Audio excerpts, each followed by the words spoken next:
So hello guys, welcome back to my channel. And आज की video में हम देखने वाले हैं कि अगर आपका भी सपना ये है कि जैसे ही आपका डिप्लोमा कंप्लीट हो और ख़त्म होते ही एक महीना के एक साल के अंदर अंदर आप एक अच्छी खासी गवर्नमेंट जॉब ले लेना चाहते हैं और आप पेरेंट्स को अपने ज़्यादा टाइम नहीं देना चाहते हैं और आप जल्द ही एक जॉब ले लेना चाहते हैं, तो ये वीडियो आपके लिए है। तो मेरे भाई आज इसमें भी एसएससी जेई में जितनी भी प्रिपरेशन का फंडा है फर्स्ट ईयर में आप क्या कर सकते हैं अपनी तरफ से, जिससे आपकी परफॉर्मेंस एकदम इन्हेंस हो जाएगी एसएससी जेई में, उसी बात को आज हम एकदम ट्रिगर पॉइंट करने वाले हैं। तो as a first year, as a beginner, as a fresher आपको क्या करनी चाहिए, तो चलिए वीडियो को स्टार्ट करते हैं।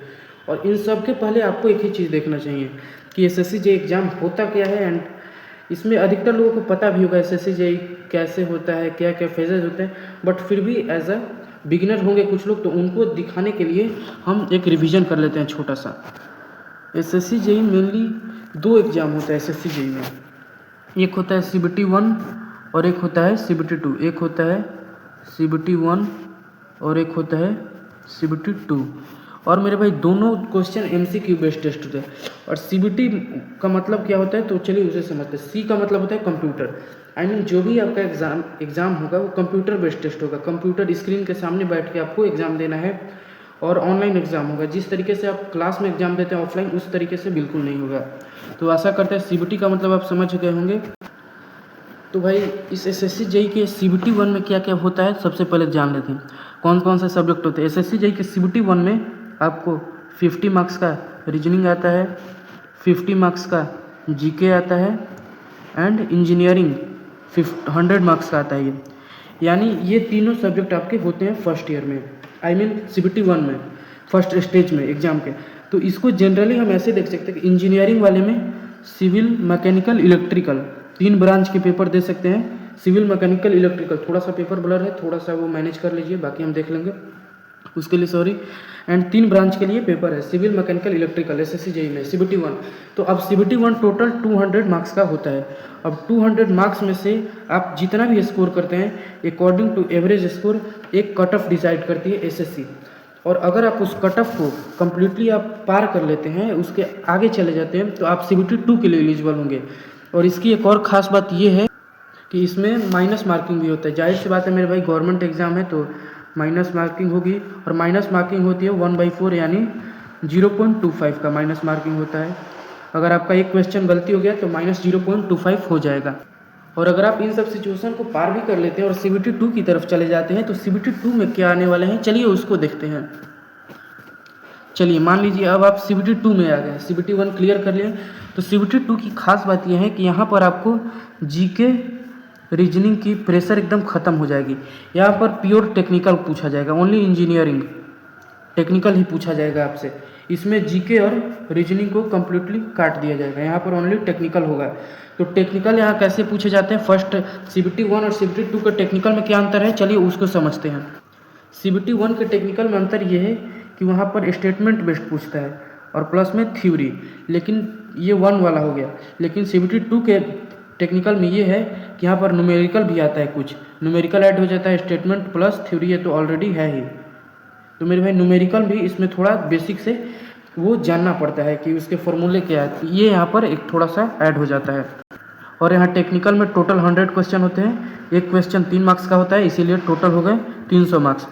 अब आप यहाँ से देख रहे होंगे कि सीबीटी 1 में टोटल 200 मार्क्स और सीबीटी 2 में टोटल 300 मार्क्स, टोटल हो गए 500। और इन्हीं 500 के बेसिस पे आपका जो कट ऑफ डिसाइड होगा, फाइनल कट ऑफ। और अगर आप फाइनल कट ऑफ पार कर लेते हैं तो आपका होगा डीवी, डॉक्यूमेंट वेरिफिकेशन। कहीं आप फ्रॉड तो नहीं कर रहे हैं, कहीं पर आपकी गलती तो नहीं हुई। तो चलिए अब इन लोगों को अच्छे से अब आप तो जाहिर सी बात है आप समझ गए होंगे कि एग्ज़ाम में कौन कौन से प्रोसेस होते हैं, कौन कौन से एग्ज़ाम होते हैं। तो चलिए देखते हैं आगे की। और अगर मेरे भाई अब टॉपिक जिसके लिए आपने ये वीडियो चूज़ किया है, क्योंकि फर्स्ट ईयर से आपको प्रिपरेशन करना कैसे, तो चलिए अब हमारा वीडियो स्टार्ट होता है। फर्स्ट ईयर में मैंने स्टार्टिंग में बता दिया है कि आपको नॉन टेक पढ़ना है फर्स्ट ईयर में, और सेकंड और थर्ड ईयर में आपको टेक्निकल पढ़ाई होगा। तो मेरे भाई उतना बर्बाद करने से सेकंड थर्ड ईयर का वेट कौन करेगा इतने कंपटीशन में। फर्स्ट ईयर से अगर आप स्टार्ट करें तो जाहिर सी बात है, बाकी मैं कुछ नहीं बोलूँगा। फर्स्ट ईयर से अगर आप कर रहे हैं तो जीके भले ही छोटा है, लेकिन जीके में हिस्ट्री भी आता है, पॉलिटी भी आता है, geography, economics, bio, physics, chemistry, static GK और प्लस साथ में करंट अफेयर। तो इन सबको कैसे पढ़ना है फ्री ऑफ कॉस्ट, ये इस वीडियो की खास बात है। मैं सबको आपको फ्री ऑफ कॉस्ट, ऐसा नहीं है कि फ्री है तो आपको कुछ छूट जाएगा, कुछ भी नहीं छूटेगा। और अगर आप फ्री ऑफ कॉस्ट पढ़ना चाहते हैं तो मैं आपको एक यूट्यूब चैनल बता रहा हूँ, RWM। अभी नहीं जानते तो सर्च करके देख लीजिएगा, ज़्यादातर लोग जानते भी होंगे। और इनकी एक फ्री बैच है, नायक बैच।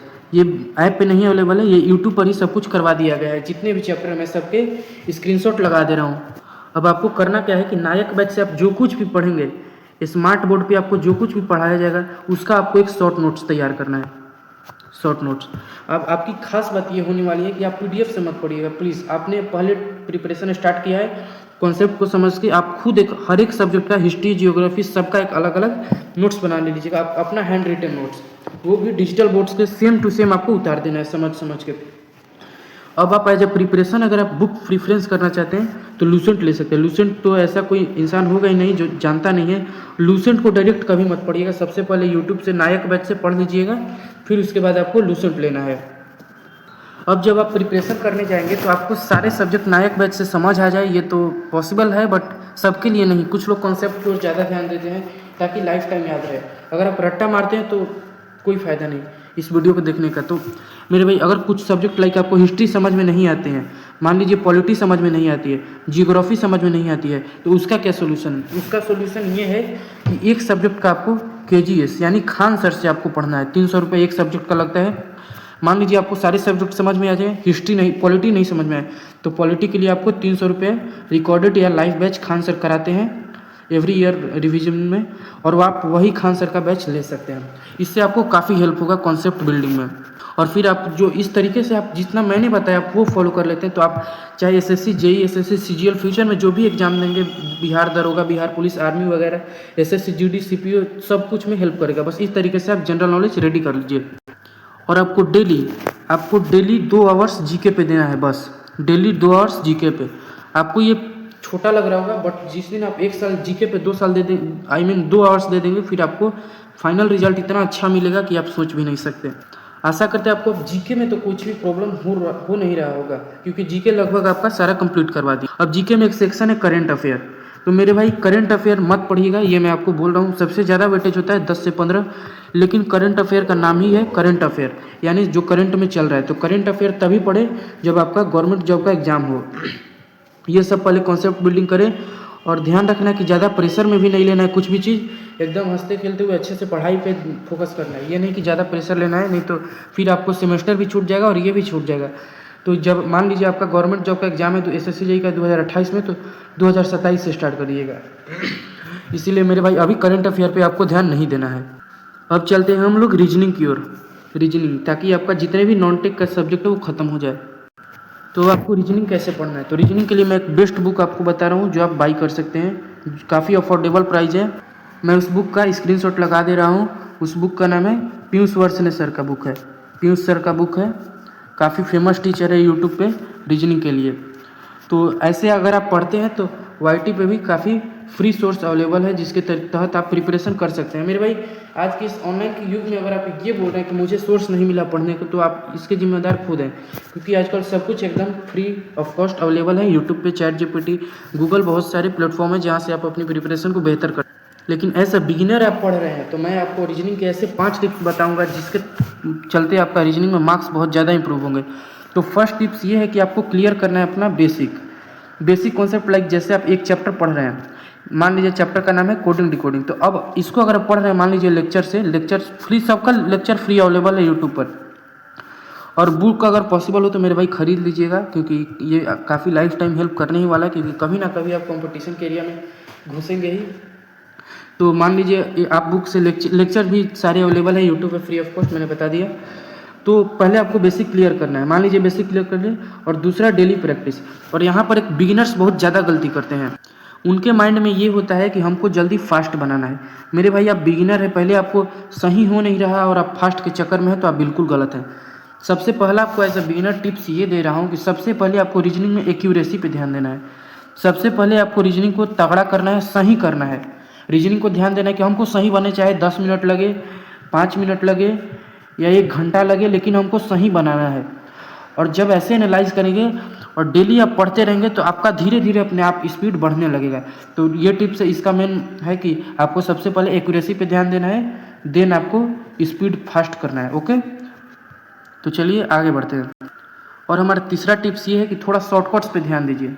अब शॉर्टकट्स ऐसे ले सकते हैं कि 12 का स्क्वायर 144, स्क्वायर क्यूब ये आप रिमेंबर कर लीजिए। ऐसा नहीं कि अब आप मल्टीप्लाई करने लगे तो थोड़ा प्रॉब्लम हो सकती है, क्योंकि भाई गवर्नमेंट एग्जाम में स्पीड पे ज़्यादा फोकस करना होता है। और चौथा और सबसे इम्पोर्टेंट, एनालाइज योर मिस्टेक। अब कैसे एनालाइज करना है मैं वो बता दे रहा हूँ। जैसे ही आप 10 चैप्टर पढ़ लें यूट्यूब से या कहीं से भी, आपको अच्छे से समझ लेना है। सबसे पहले मेरी बात, समझ लेना है कॉन्सेप्ट को।